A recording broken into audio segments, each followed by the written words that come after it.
Dude, we'll see if they can actually display that here today. All right, strong mental, the name of the game for G2, wanting to tie this series up. Let's see how it goes down as Invictus Gaming decide, nope, not risking the Heimerdinger, not even entertaining that thought for a second, banning that away first and foremost as G2 decide the Xayah ban was a good call last time around. They'll continue with that plan here as well. Nocturne also going to be repeated. I think G2 are going to be the one with the onus for the adjustments, both in the bans, and if the bans are the same, then you'd have to think Wunder or Jankos would lock into Lucian and force JackeyLove onto a fourth pick. But to me, that's not the route to victory, but it seems to be, so far at least, the preparation, no changes from IG. Why would you change it if it's working so well? IG's going to leave it there, but now G2 will switch things up a little bit. They're taking the Akali off the table. They're like, nope, the Shy was way too much on that pick. We're not going to let him have it again. And that means that Kai'Sa will be left up instead. Yeah, now we see, do they go to the Aatrox here? Do they go for something like the Kai'Sa if they're really valuing that? If you don't pick the Aatrox, you're certainly assuming G2 will. They are very happy to play it in either of their solo lanes. And the Alistar as the first pick answer, I definitely think we could see a Tahm Kench game here from Wadid, and it has been so good for him in the playoffs. And this is the game state that when I was doing the mock pick and bans, I thought would be more likely, because IG, despite having the Shy, have had him on Sion duty more often than not. So first picking into the Alistar, something G2 can work around, and now let's see if the flex picks that are open, something like an Aurelia or a power pick like LeBlanc, will be focused on by the side of G2. Well, we'll see how the Aatrox works out for G2 as well. Got bullied very hard in game number 1 by the Jace from Rookie. The Tahm Kench will be locked in for Wadid, and I have been a fan of this guy's Kench play the entire tournament. Not only have his Devours been on point in the fights, but his macro sense of how to use the Abyssal Voyage and move people around has worked so well with G2's playstyle. I think we may see TK and Jhin as the bottom lane here for G2. That would be something that could give them a little bit more laning power.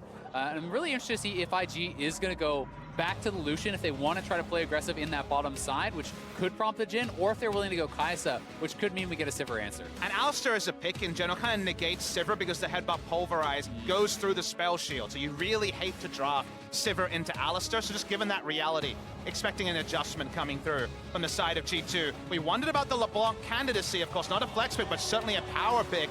The audience here in Gwangju get hyped about it. Rookie jumping on the LeBlanc is always a highlight. All right, I've just been informed that there was actually a mispick, and we're going to be dropping out of Champ Select to restart things here.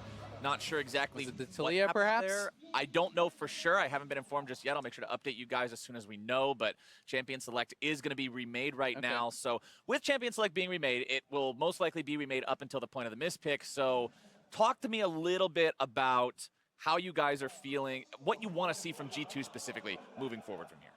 Well, I mean, we are, somewhat expecting, the same first couple picks, right? I do think that it's going to come down to if they can get a solo lane answer. We're back in, I guess. I guess it's just going to continue. Okay, so I've been informed it was a miscommunication, and they're going to play through it. Okay, great. Well, the Jhin, as we were somewhat expecting here, is going to be the lock-in. Papa Smithy talked about, the Alistar and the interactions there with Sivir. But I do think it comes back to what we were talking about earlier. You must have a winning solo lane here for IG. We know what Rookie is going to be playing. If Perkz is comfortable playing the Aatrox into that or not, I am expecting he is not, but this could be IG trying to force their hand. Now, comfort has been an interesting thing in the jungle, because we thought the Xin Zhao could be as early as first pick priority.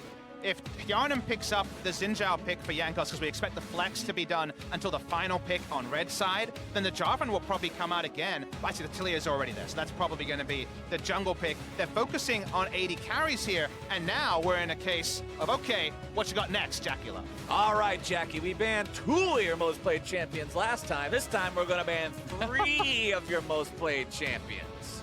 G2 stepping it up. 3 is more than 2. Got the quick math on that one, and we'll see if that ends up being the secret for success. Expecting Olaf here because of the Taliyah jungle matchup. Olaf does very well into it, but they're going to hide their jungle and power pick Aurelia instead.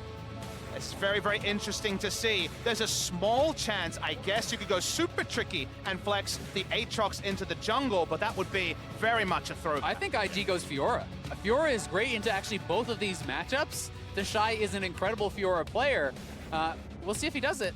I mean, we already saw the Shy playing Fiora in the quarterfinal against KT. It was game number Jace, 3, okay. and he completely destroyed Smeb's Irelia with it, was able to find outplays all over the place, but it looks like Jace will be locked in the second game in a row here for IG. But Azeo, Fiora gets there eventually. Let me present two of the strongest possible Who gets there at solo level lane. 1? Jace and Yeah. Lily LeBlanc are about as powerful as can be. Fiora takes time. These two champions dominate early, and it seems like IG is saying, pre-30 minutes, that's our playground.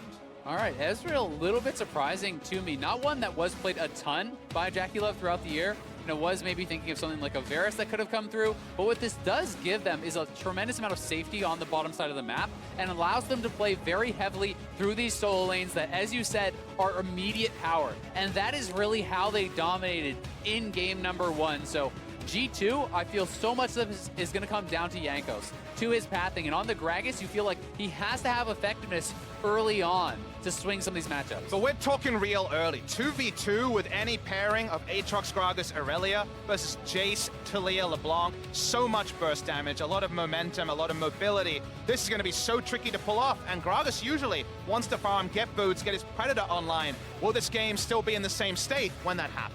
A little bit of a change in philosophy here from G2 Esports as well. We saw last time they said, okay, deny Ning the Xin Zhao pick. Give that over to Jankos. We'll see what he can do on that. This time around, they're saying, all right, we're not going with the denial plan. Instead, we're putting Jankos on the Gragas, his most played champion so far at Worlds. We want our guy to be comfortable instead and see if he can start facilitating things that way.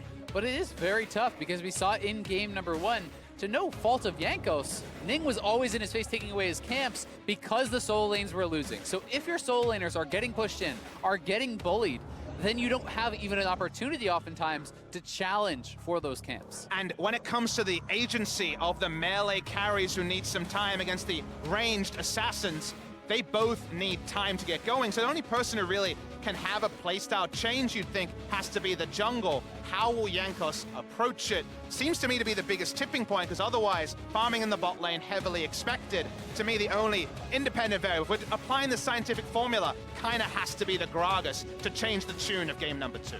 As we load onto Summoner's Rift for the second time today, the name of the game is Momentum for Invictus Gaming. Carry on after that incredible performance in game number 1, and for G2, it's all about the mental reset. Game number 1 didn't matter. Wash that one away from your mind.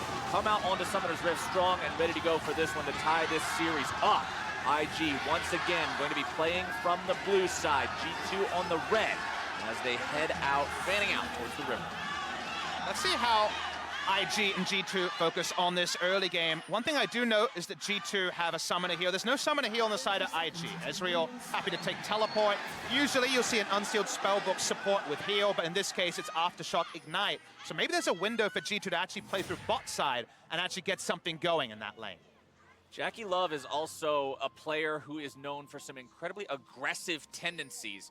On a champion like Ezreal, it doesn't seem to quite fit as much as it does with a champion like Lucian. So I'm going to be keeping an eye on how well he performs, especially considering he's also got to deal with the fact that Wadid can devour people to safety. Worth noting that Jackie Love kind of has to peel for himself and everyone else diving straight into the backline. So kind of has that thankless task of getting something done on his 4th string AD carry after 3 target bans. At least safety and the chance to self-peel is available with the Ezreal. And you will say that though, especially in North America, we often see Ezreal picked to kind of lose lane gracefully, to play defensively. Yep. Some of these AD carries can play it so exceptionally well. And I have to feel like, for an Iceborne game, this is incredible. When you look at Jhin, when you look at, Perks on the Aurelia, Wonder on the Aatrox, that's 3 physical damage dealers, and you'll be so strong on 2 items with that Iceborne that you could really look to turn it up and play aggressive. I've been seeing these trades in the mid lane, right? Yeah, turning it up, playing aggressive. Perks at level 1 says, hey, get out of my lane. This is not going to be like last time.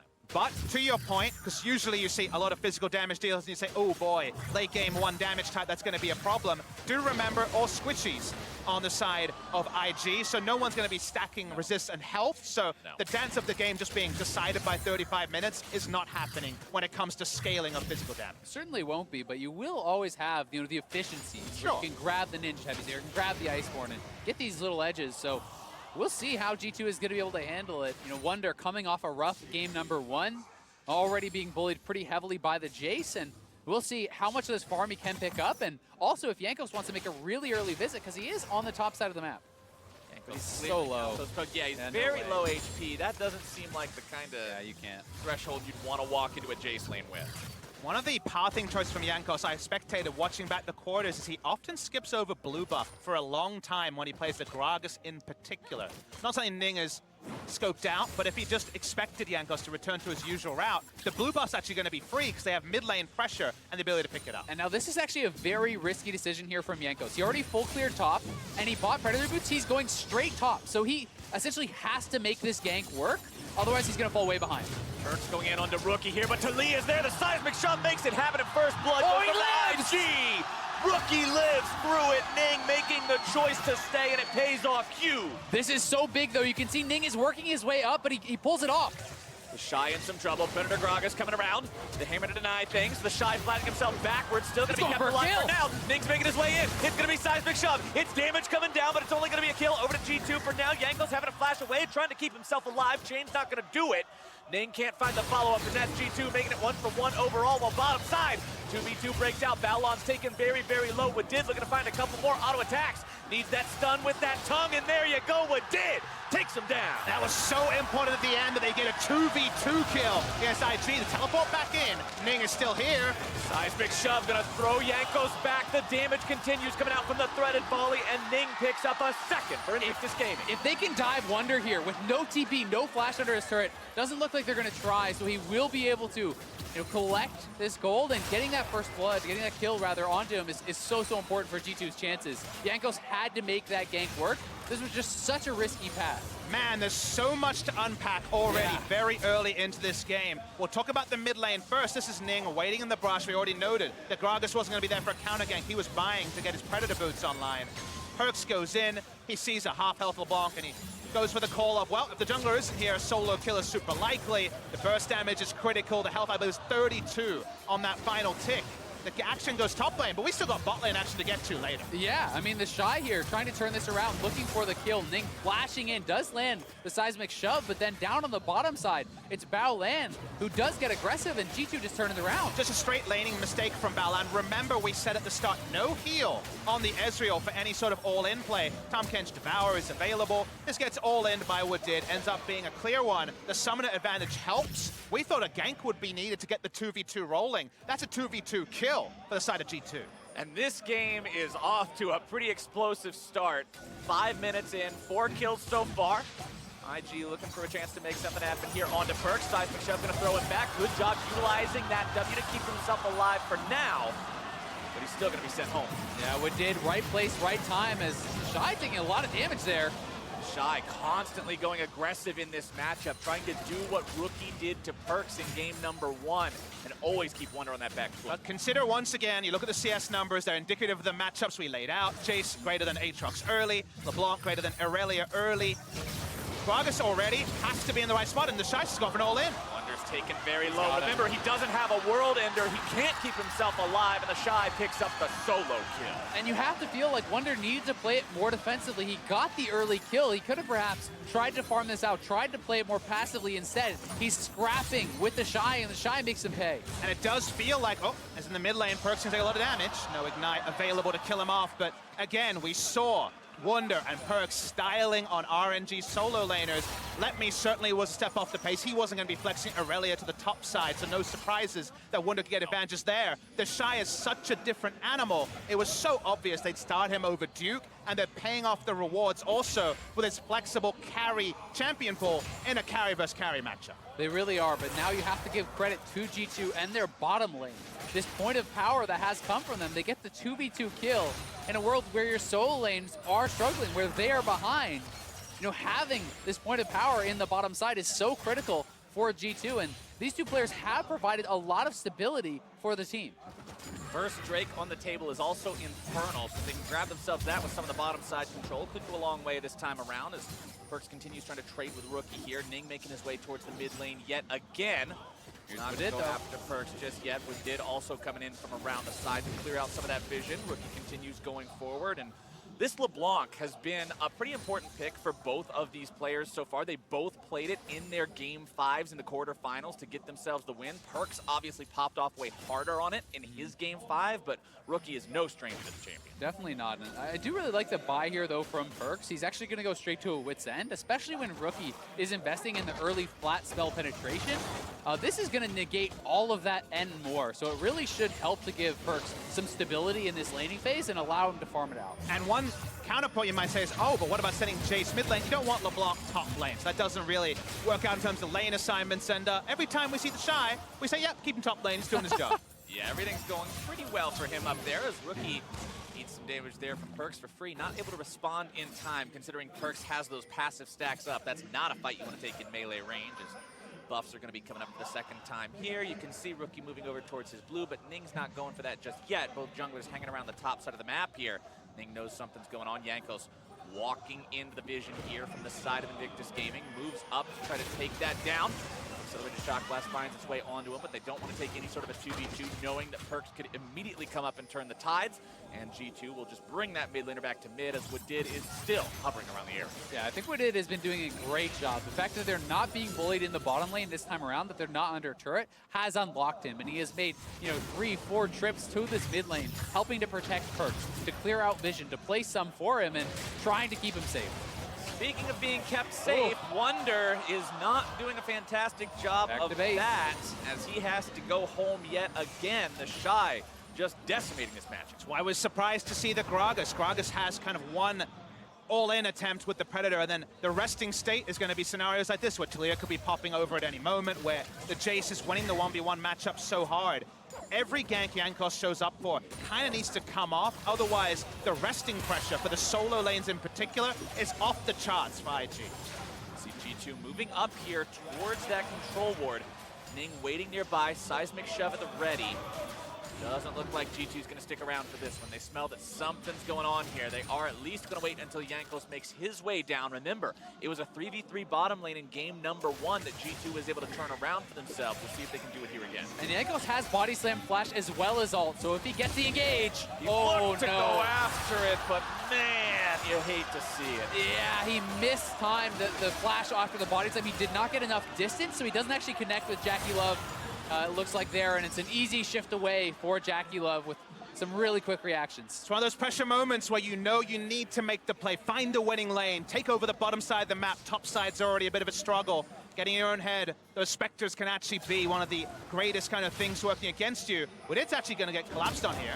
Wadid flashing over the wall just in time to keep himself safe from that collapse, but as you were talking about, when you're in a situation and you know every single gank has to count, every big cooldown has to matter, and you use the flash and the ultimate like that to get absolutely nothing, Jankos really putting himself in a bad spot on that one as Perks gets outplayed and danced around here in the mid lane by Rookie. Nothing more literal about boxing with shadows than when you face a LeBlanc in the mid lane, but just trying to absorb that pressure as much as possible. Seeing the roam down here, Talia's on the way.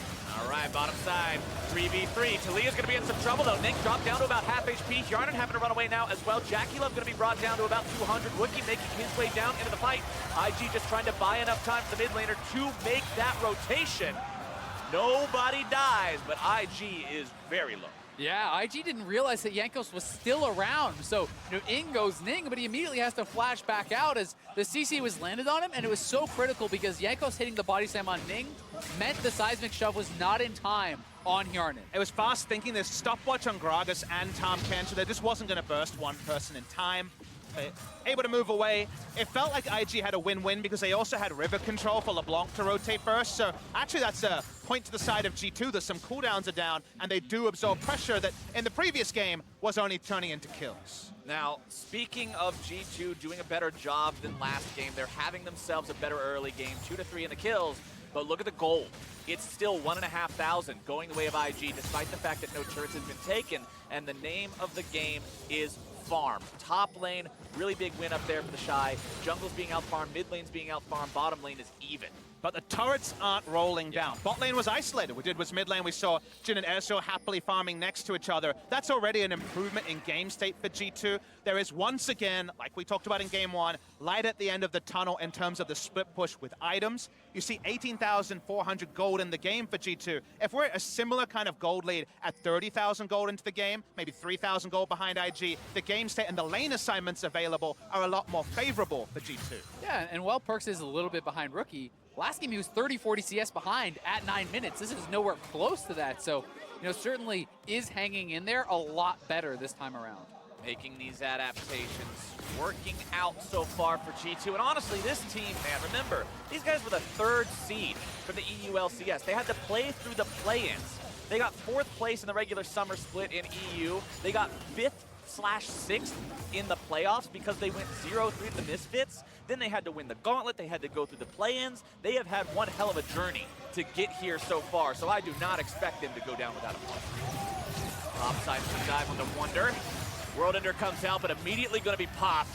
Resurrection only brings him back with about 200 HP, and Rookie says, I'll get rid of that second life as well. Yeah, there's no getting out of that one for Wonder in the 3v1, so easy kill, and it will be the first turret going the way of IG, and now it becomes a question about, can they continue to snowball this? Can they knock down the outers as they were in game 1? Or can G2 stabilize like they weren't able to do last time? Definitely got a data point that says they can, but will they is the question that G2 will have a bit more agency about, because it's not 3 losing lanes. Bot lane has gone very comfortably. The Jhin and the Tahm Kench can be very flexible, roaming from, say, bot lane to mid lane.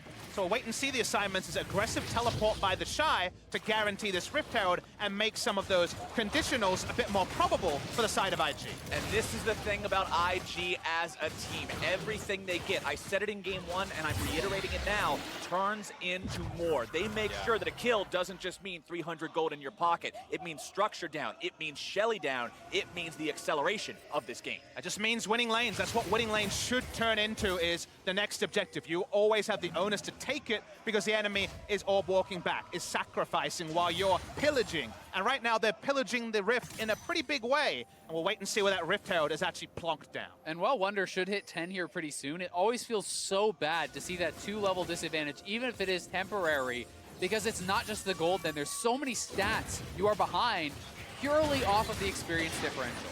Jankos walking into the enemy jungle, does face check Baolan, but there's not anything going to come of it. He has what did nearby, and Perks had priority over the mid lane. And G2 know there's no teleport on the Shy, so maybe an Infernal Drake play around their strong duo lane is one of the ways to actually get a trade. It hasn't been trades this game. It's been so far just IG taking the maximum in our first match. In this second match, there is the chance to actually get an Infernal setup. And having your mid laner at half HP will put a little bit of rain on that parade as Jankos eats the unempowered Shock Blast, still loses a decent chunk of his HP on that one, as IG have decided, nope, you want the Infernal Drake, that's going to be ours too. And that's why the Shy just walked right down, right? They bring down the Shy to mid lane, he pushes it up, he's not actually that far from getting back up to the top side because he had fully shoved in the wave before roaming down, and IG are checking all the boxes here, certainly playing like a well-oiled machine, and they know they have the mechanics, they have the individual players to make these aggressive plays and to make these sorts of strategies really shine. Let's see what they can do bottom here as Jackie loves to be collapsed on by 3. Doesn't bother trying to spend any sort of a summoner spell to get out of that one. Knows he's dead.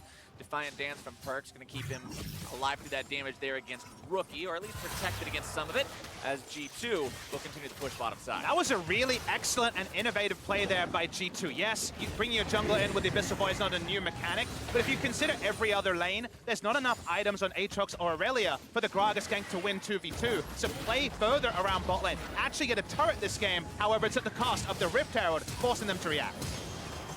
All right, mid lane, it's Stasis from Jankos, giving himself away from the seismic shove. As Shelly's going to be pushing up on this tier 2 in the mid lane. Perks goes in, trying to stop this from happening. Instead, he's going to be taken very low.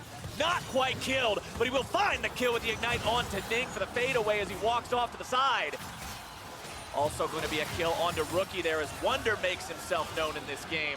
IG finally going to be forced off. That's a really big momentum because they get the bot lane turret through the minions as well. Wonder comes down, doesn't even have to flash, getting this secondary kill there. And for once, IG, whose hands have been way down into that cookie jar all series, get punished. Yeah, and G2 are going to be able to, by the slimmest margins, they still knock down that turret in the bot lane with the minions. Perks gets out with almost no health, and that is something that the game can really turn around on, because you talked about it, Papa Smithy. If you hit that 30K gold mark and you're only about 3K behind, hey, it starts to look a lot brighter for G2. And off the back of that play, it's looking a lot closer. And we'll see this now in our Acer Predator replays. The stopwatch comes up huge. So we're watching the start of this play, and it looked like just the 2 turrets going to go down for IG. But watch what happens here. Perks, even though he's level 10, goes for an all-in. He hasn't got great items, but they get a kill. Speaking of kills, though. Meanwhile, topside, it's Wonder and Jankos on the run. Wonder trying to keep himself alive here. Doesn't have the World Ender available, and the seismic shove will seal his fate.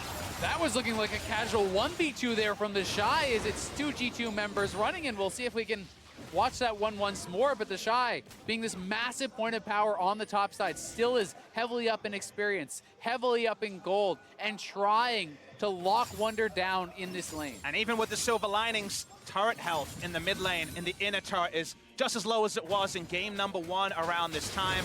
The Shy is flexing on the top side, justifying his ranking in the top 20 as one of our best top laners. Didn't see a lot of play in summer, but Spring the Shy is back, and just at the right time. Certainly is, and we can see now, as we are going to get to watch this replay one more time. Yeah, Jankos, look at that shock blast. It's just all of his health is just gone. So then Shy says, all right, well, Wonder, you're going to stay. I'll take you too. And that's the funny thing is, Jankos gets out, and Wonder says, I'll get the CS, and then get out. Nope, no free lunches at all. It is a 1v2 until Ning just wants to get a front row seat and say, oh, what's going on here? What's going on here is only good things the side of IG. One more auto attack from the Shy would have killed off Jankos there. Very, very dangerous situation for G2. Yeah, and bad goes to worse as the Shy was sitting on over 3K gold. He just bought a full Duskblade now. So, you know, if he's doing that with 1 item, now he is on 2, and things really start to look tough when you add in the Infernal Dragon as well. You can see that Ezreal is on that 2-item power spike now, did go for the Iceborne, and that's going to be so ridiculously effective against this G2 squad. Jankos trying to make the cask happen, but again, he's not on the mark with these ultimates. Back in Champion Select, I mentioned how this champion has been his most played throughout the tournament, but it seems like the nerves are getting the better of him. Oh, Here God. in the semifinals, as the Shy will get the better of Wonder once again. World Ender going to be used, keeping Wonder alive. The Shy trying to disengage now, but instead, Oh, the final round! This man is a monster, and Perks will be beaten down! He actually kills him with the W AoE, but the damage was done earlier. Secondary member goes out. How many bad guys do you need to take down the Shy? Mid lane, maybe Perks' lane king, but the top lane belongs to the Shy. The Shy looks like he's playing a single-player game, and everybody on G2 are the monsters coming after him that he is just smashing down. Jackie Love nearly going to be killed in mid lane, instead getting himself away. Wadid has to flash and Devour to get Kjarnan out of there. Accelerated Shock Blast, not quite going to find the mark. But IG's top laner is just out of this world this game. He is taking over this series. Game 1, he gets counterpicked, he gets ahead. Game 2, he gets the counterpick, and he is showing you how that's supposed to look. He is dominating Wonder in the top lane. The Shy, the Korean prodigy top laner. God. People knew the previous Shy, who was famous on CJ, but the Shy came in as a streamer, was around WE, didn't play, but only started playing about a year ago as a replacement for Duke. His mechanical skill is his big story. The sidestep onto the ultimate there was flawless. He chases down the kill. And G2 solo laners, who were that big win condition we were looking to, are nothing compared to the Shy. It's performances like that why people keep trying to play Jason in A. That is why that champion will always be seen as a possible carry, because you can do it like that if you are that damn good. And the Shy is, as Wonder has no world ender and no way out. He's taken down, and G2 just seems to be rattled. Yeah, it's a tough one for Wonder, as you know, he's getting picked on so heavily behind in the 1v1, and IG just keeps sending man after man after man to the top side, controlling the jungle, and Jankos! There's the cast! That's what he's been looking for all game, and the dividends are going to be huge for G2. They've already found themselves 2, but now can they get away? The Shies come in, the cavalry has arrived, the accelerated shock blast finds its way onto 2, but they won't be able to grab any kills just yet. Rookie goes over the wall. Oh my God! Down, put it over onto Wadid as the Shy grabs the kill into Perks here as well. IG has managed to grab themselves 2.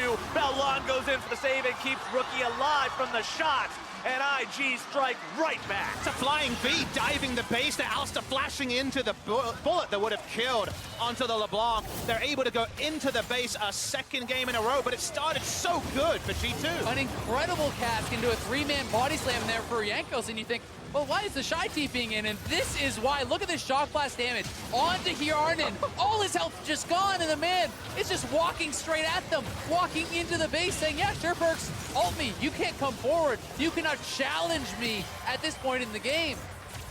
We overheard the G2 comms in the Eyes on Wadid piece that was recently released, where they were talking about, hey, we beat the #1 team from China. That means we can beat the #2 team from China. But it doesn't seem that easy.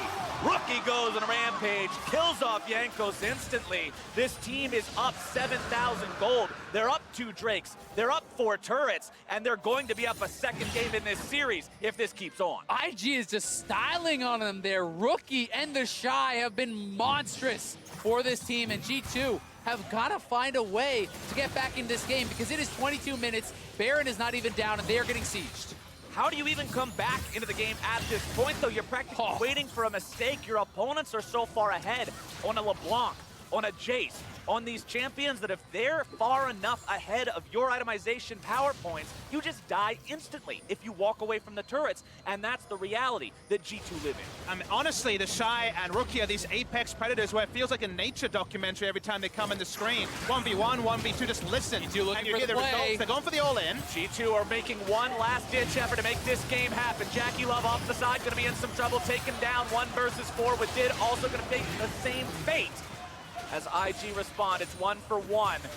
IG are all right with it, though. They lost their AD carry. They took down the enemy support. They've still got both those big solo laners online. Accelerated shock blast going to be sidestepped there. Jankos not the victim of that one. Push continuing here in the bottom side. Balon going in. There comes seismic shove. Jankos going to be taken very low. Shy goes unstoppable as the tier 3 turret will fall in the bottom lane. This is no Baron, by the way. They're just breaking into the base of their own will and strength. They will smash down inhibitor #1. They're pushing further onto the Nexus. G2 doesn't even feel safe defending their Nexus turrets. Yarden opens up the firing range, but the Shy just runs him down. Get out of your own base, he says. This Jace is fearless, and IG continues. The Shy's 3 levels up on everyone on the enemy team. He's a monster, a raid boss right here, and no one's taking him down. They'll continue just constantly being forward. Perkz looks to make the dive, but Balon is right there to turn around. The Shy is dominating. The Ignite will not find the kill. Rookie's finally shut down there by Jankos. G2 continues to defend. They have 1 Nexus turret remaining and remaining at only 10% HP. So much damage from these IG carries, but they decide to fall back. They are looking so ridiculously dominant, up 9,000 gold at this point. The base has been shattered. The Shy is on triple lethality items, and no one can stop this man. G2 are now hoping for a miracle. That's what you need at this point. Going up against this guy, Death's Dance means that the burst won't be able to take him down either. He has the opportunity to stand there and leech it out. This is one of the scariest Jaces I've seen in a long time. I think if you walk into this Death Stance, Jace, it's going to be death for the 2 and life for the 1, because now he is in complete control of his fate in almost any scenario. Who needs wards when you're this far ahead on the Jace? And Jace is now a must-ban in game #3. I mean, it's such an impossible position for G2 to play from. If you get hit by 1 shock blast, it's back to base. If Rookie gets 1 RQ on you, back to base. And they have no vision. There's no member on this squad that is tanky enough to really absorb the damage from their team. And oh my god, 26,000 damage. He's to 3K. almost done more damage than the whole enemy team. Take any 4 people on the side of G2, put them together, and they won't equal the Shy. Wonder has done the lowest damage in the game, lower than his own support. As now, the Baron will be taken. That's G2's final stand. It's a Baron up IG with a double kill onto their mid laner, pushing the base. Have we ever had a game that's 11,000 gold and it's still 1v9 for the Shy? The Shy could go 1v19 if the man wanted to right now. Somebody stop him. It won't be G2 though, because they have no possible way of fighting back. That's 1 auto attack. He's 17! That's 2 hits! Man, 2 hits! 3rd hit gonna come in now as Jackie Love makes sure that Perkz finds himself a black and white screen as he watches his Nexus fall. IG will take us to game point, but they're gonna pad the stats here a little bit first. The Shy tries to get away. He'll finally be shut down. IG decide that's enough fooling around. Let's go for the Nexus now. Burning it down. 1, 2, 3. Couple more hits will do it. G2 looking to make that last stand, but the minions say no. And that's 2-0 Invictus Gaming. And no one will leave this this game, not knowing the name, The Shy. He has made his star on the world stage and cemented it. Again, 1v9 is usually your team struggling. His team is winning by 11,000 gold, and yet he is still the superstar of this game. He really is, and this is a man who has been so explosive in the LP.